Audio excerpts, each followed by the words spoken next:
He said, "You miss me." How you doing, baby boy?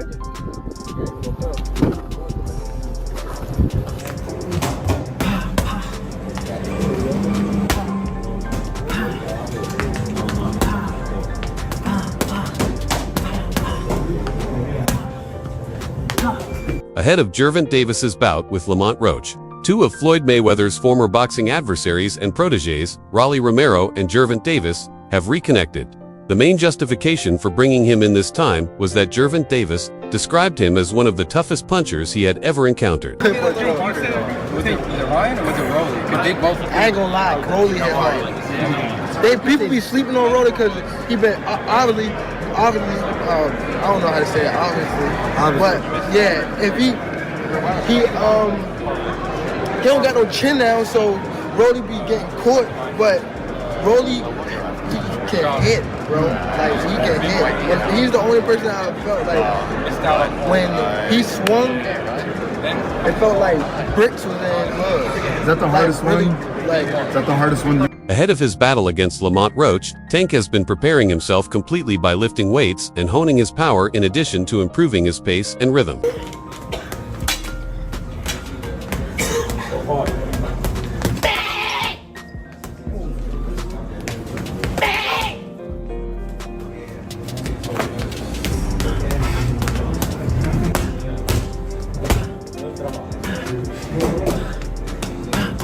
At his training camp, Rolly Romero, who just defeated Ryan Garcia in one of his biggest victories to date, got back together with Gervonta Davis and spent some time working together. Rolly Romero and Gervonta Davis, who are both powerful hitters, naturally tested the punching bag together and also hit the mitts.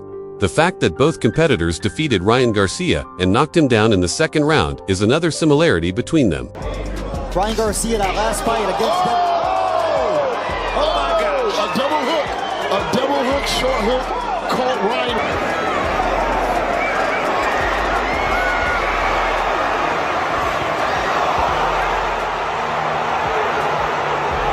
The two worked in the gym together while being watched over by Calvin Ford,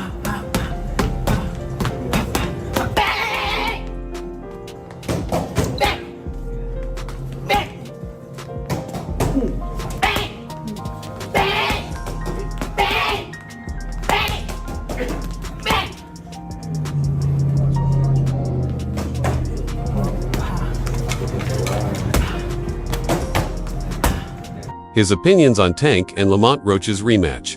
It's interesting to note that Rolly Romero, Gervonta Davis's former opponent, thinks Lamont Roach will lose their second bout to the same man who gave him his first career loss. A rematch would be I take Tank, Romero stated, because I think Tank will make the necessary adjustments. I definitely felt that. I truly but that also didn't seem like just Tank in general. And so is that Lamont and Tank's fault? And I will tell you this, Tank, I know for a fact, was sparring a 122-pounder, and that was the only person he sparred all camp. Literally all camp, that he sparred a 122-pounder. Was he taller than these guys? No, he's shorter than Tank. No. Or him and Tank same height. Like I said, Tank wasn't really training. People want to discredit Tank as he's still a pound for pound fighter. What do you think about that fight that happened? You thought it was just an off night, or? Everybody has an off night. Romero, who was defeated by Davis in the 6th round of the March 2022 Barclays Center lightweight title battle, is unsure of the outcome of their 12-round bout on Saturday night for Davis's WBA 135-pound title. Although he admires Roach and gave him credit for his performance against Davis, Romero said that when he faces Roach again, Davis will take note of his mistakes from Saturday night at Barclays Center and use the gains he acquired in the gym. Before a press conference to promote Romero's fight against Ryan Garcia on May 2nd in Times Square, Romero talked about Davis's contentious draw with Roach and its repercussions with the ring. Romero claimed that Lamont Roach surprised everyone in the boxing world that day. Everybody has an off night. Shit, I had a off night with Cruz.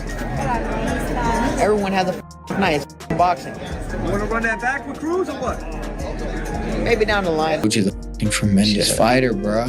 He's a really good fighter, man, dude. He beat Hector Garcia, and then he he took the belt from him and he came up, you know, and I know he's a lot more durable and stronger at 135, you know? He's also seen Tank the most in previous fights before.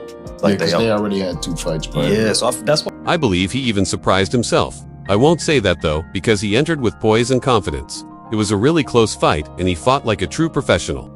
However, that doesn't diminish Tank in any way. One of our generation's best fighters. Against him, Lamont Roach had a great day. Given the controversies surrounding it, I believe that rematch is necessary. The weird knee was just like out of nowhere, you know, since none of the punches hit him and the round wasn't particularly aggressive until that point. Thus, there is a great deal of debate. Gervonta would have lost if they had classified the knee as a knockdown, but they did not. However, as I mentioned before, Lamont Roach fought like a true professional, took his time, and was incredibly patient. I figured if anybody 2 fights. Tank and Roach, they fought twice before in the amateurs. Oh yeah, I know. Yeah, they had history and they sparred a good amount of times and all that stuff. Yeah, but so you think a rematch? Do you think this remotivated Tank? And do you think a rematch Tank just goes in and wins that fight?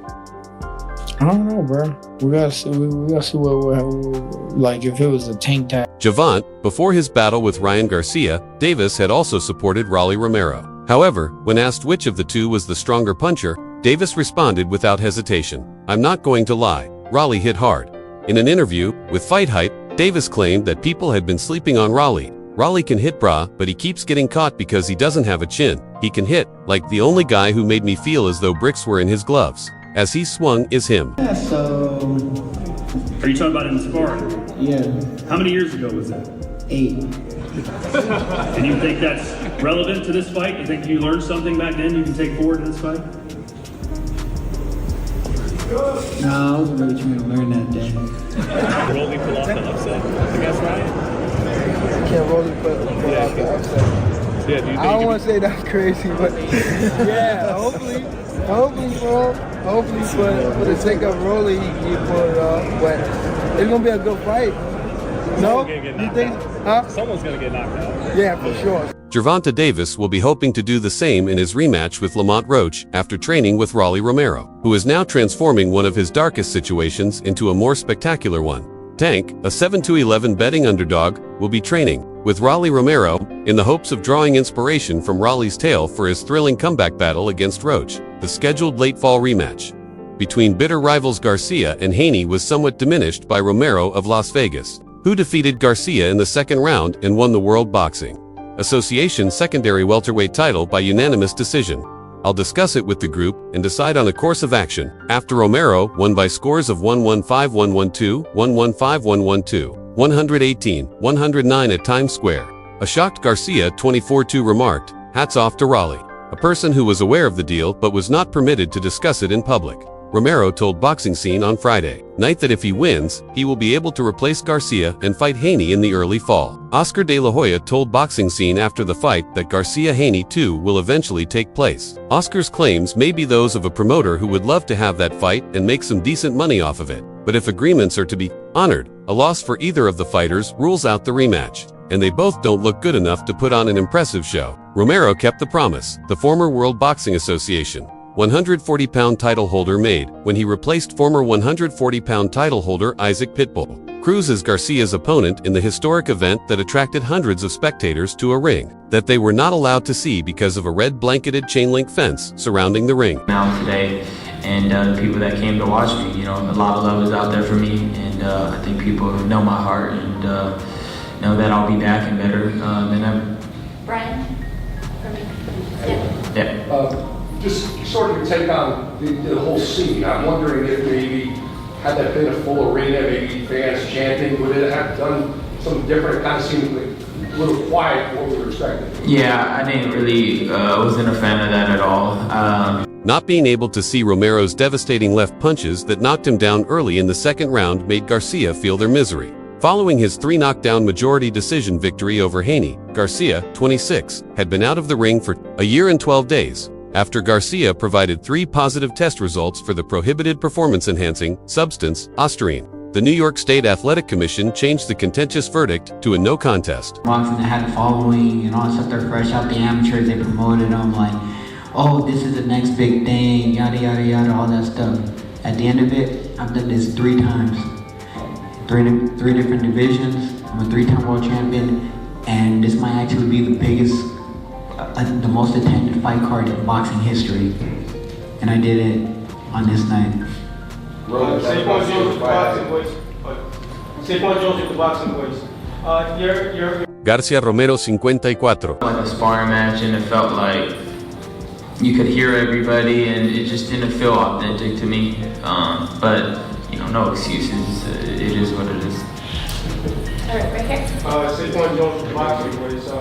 You threw probably like less than 30 right hands the whole fight. Can you walk us through what the game plan was? Why did you not throw as many right hands the whole fight? I mean, that's just part of just me not, you know. The sanctioning body generously risked his first belt, which Garcia earned during his hiatus at the age of 26, the WBA 140-pound belt instead. When he eventually caught up with a rival in Garcia, he sparred with them and claimed to have defeated them as they rose through the ranks as gifted young pros. Before the fight, Romero told the boxing community that increasing to welterweight will provide him with much-needed comfort to go along with the knowledge he has gained from training in Las Vegas with renowned Cuban cornerman Ismael Sales. Your advisor in the crowd kept saying, hold the phone the whole night. Did you hear him? And second, that kind of stopped you from throwing more rights the whole time because you had that right the whole time up. So. I'll tell you guys something. Actually, I didn't warm up properly, and in the back room, I threw like one of these weird uppercuts right from far away, and I messed up my shoulder, so I didn't want to even risk it. One time I threw it like slow, I'm like. Due to Garcia's lack of efficacy outside of knockdowns, Romero was not convinced by the Haney performance. He didn't show much respect for Garcia's first-round shattering left hook. Romero uncorked the evil left that landed Garcia in the chin and knocked him to the canvas while standing toe-to-toe with him in the second. The fourth saw Garcia snap a couple of lefts to Romero's head after a follow-up left to the side of the head. The two then attempted to agitate the fight once more in the fifth before it settled into a style that favored Garcia and allowed the preside fighter to win rounds with less effort. Romero responded by focusing more quickly on Garcia's body after Garcia opened the sixth with his trademark left hook to the head. Ryan, how you feeling, James? Good.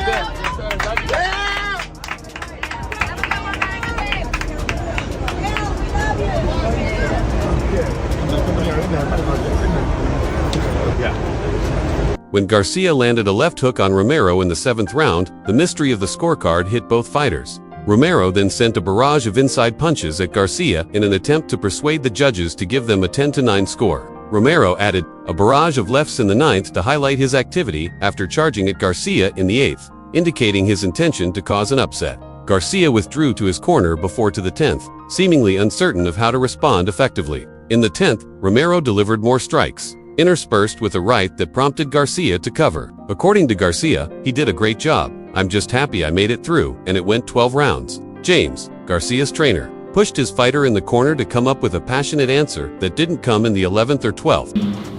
As sharp as I could be, I just didn't really throw anything, to be honest. I mean, I was just throwing jabs and moving around. I just didn't feel there, didn't feel there at all. And, it wasn't a part of our game plan at all. Derek had a great game plan.